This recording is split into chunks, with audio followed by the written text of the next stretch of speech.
My name is Graglia. I have two sons, Tony and John. Tony's 11, and he was diagnosed with SYNGAP when he was 4. My wife and I started SYNGAP Research Fund when he was 5, and I've been running that ever since. SYNGAP Research Fund is an organization dedicated to helping patients with SYNGAP and their families, and we're a classic patient advocacy group. We raise funds, we fund science, we support families of patients, and we work with industry to try to get biotech to make precision therapies for SYNGAP as fast as possible. So SYNGAP is a neurodevelopmental disorders that comes from a de novo mutation.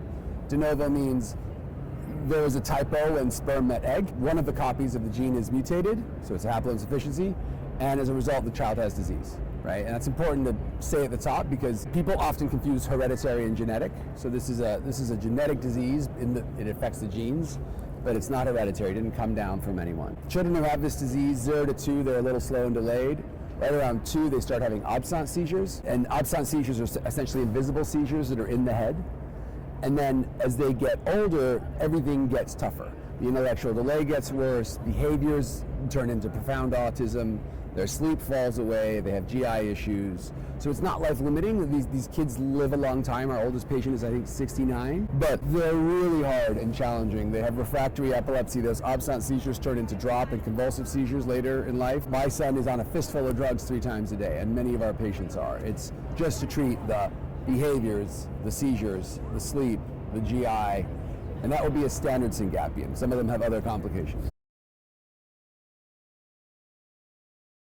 Badly by a large team of frustrated clinicians because you've got your neurologist who's trying to treat seizures and they're refractory, so the kids end up on 3, 4, 5 drugs. You've got psych who's trying to treat behaviors. You've got GI, sometimes you have a sleep doc, and then you have a pediatrician who's like, what's going on?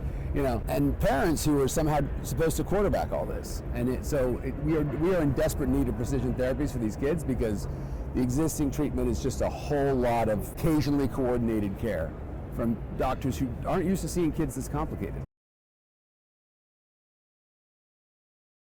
We're very fortunate. Before SRF was started, there were a few good researchers doing good work. I mean, SYNGAP, the gene was found in 1998. The first patient was found in 2009, so that's 16 years ago from now, which isn't really very long, but in the world of genetic diseases, we're one of the early ones. And so we had 1 or 2 great researchers at Hopkins doing good work, and we've been building on that, and now SRF has funded a lot of good work, and then other funders like Simons and others have come into some of our grantees and built on that. 5 years ago, there was nothing, no company was working on SYNGAP, right? And so we were funding ASOs and creating ASOs and looking at small molecules. Since then, we started doing more small molecule screens as more companies started making ASOs and putting us on their pipeline.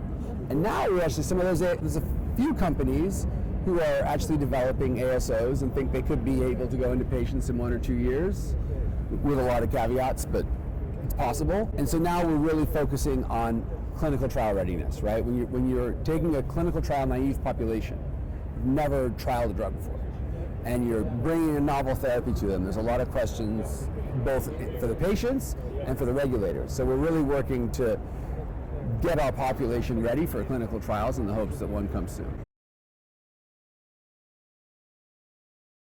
It's very difficult to diagnose SYNGAP. I think one of the reasons companies are working on SYNGAP is we have a higher prevalence than some other ultra-rare diseases, right? So in the US, I have 450 patients that I can find and get on the phone tomorrow.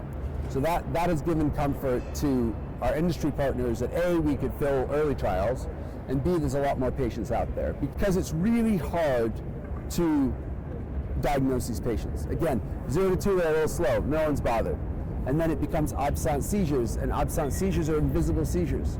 Doctors miss them. Parents have no idea what they look like. So just getting to the point where you find a clinician who will order a test, and then having the appropriate insurance coverage to pay for that test, and then getting those results to someone who can understand them, all of those are places where we lose patients, right? Someone has to raise their hand and say, problem, insurance has to pay for it. You need a genetics team who can read it. And one of the biggest reasons doctors won't order testing is because when a doctor orders a test, they are responsible to interpret the results. And doctors hate saying, I don't know. So they're going to refer you to genetics, not because they can't order, your pediatrician can order genetic testing, but your pediatrician may not be trained to interpret those results and therefore won't order it. So she'll refer you to, or he or she will refer you to genetics, and then you got 6 months to wait for that appointment, you know? So there's all of these steps in the process that are broken, and frankly, it's just not that hard to interpret a genetic test anymore. I wish we would err on a side of let's get these kids tested, and heck, ChatGPT can do a pretty good job. Sometimes it's terrible news, which is why you want a human there, but we shouldn't make people wait a year for testing that we could give them tomorrow.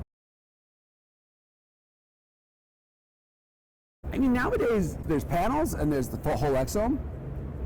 People should be ordering whole exome. They are ordering panels just because they're worried about insurance. But I would say for SynGAP specifically, yeah, the cluster of symptoms is kid who's missed all their milestones but getting there eventually, having a bunch of staring spells, which are actually absence seizures. As soon as you see absence seizures in a 2 or 3 year old, I'm willing to bet it's SynGAP.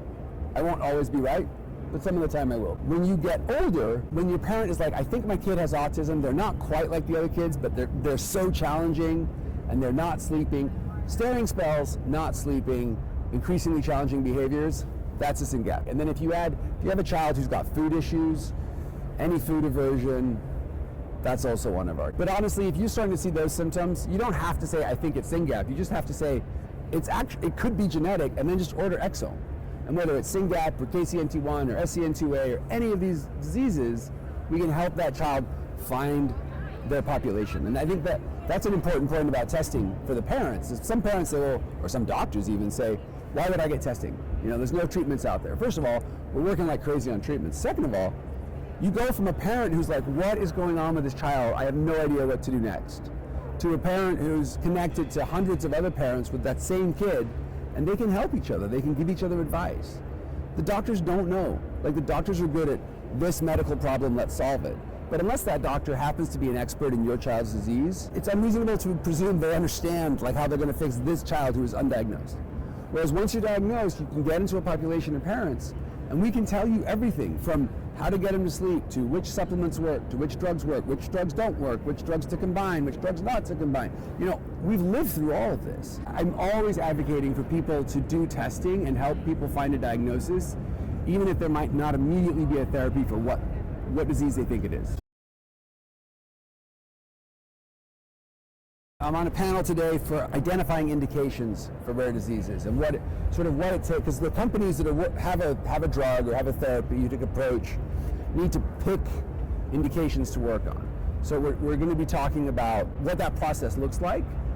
I think it's more targeted at rare disease groups who are trying to make themselves attractive and to understand that drug companies are looking for no mechanism of disease, but they're also looking for, they have to believe they're going to find more patients, that the existing patients are organized and approachable and you can work with those. They need to believe that their drug is going to make enough of a difference in the patient's lives that the FDA is going to approve it, right? And all of these conversations require close partnership with patients. I think that's the important point. You know, again, the first human with SynGAP was identified 16 years ago, which means every published paper is at best a year old. You know, but we've learned so much in that year. And for you to bring a therapy or a novel therapy to a population who is so small and new, you have to be working closely with the patients. We have to iterate very quickly. And that, I think, is the kind of stuff we'll be talking about on this panel.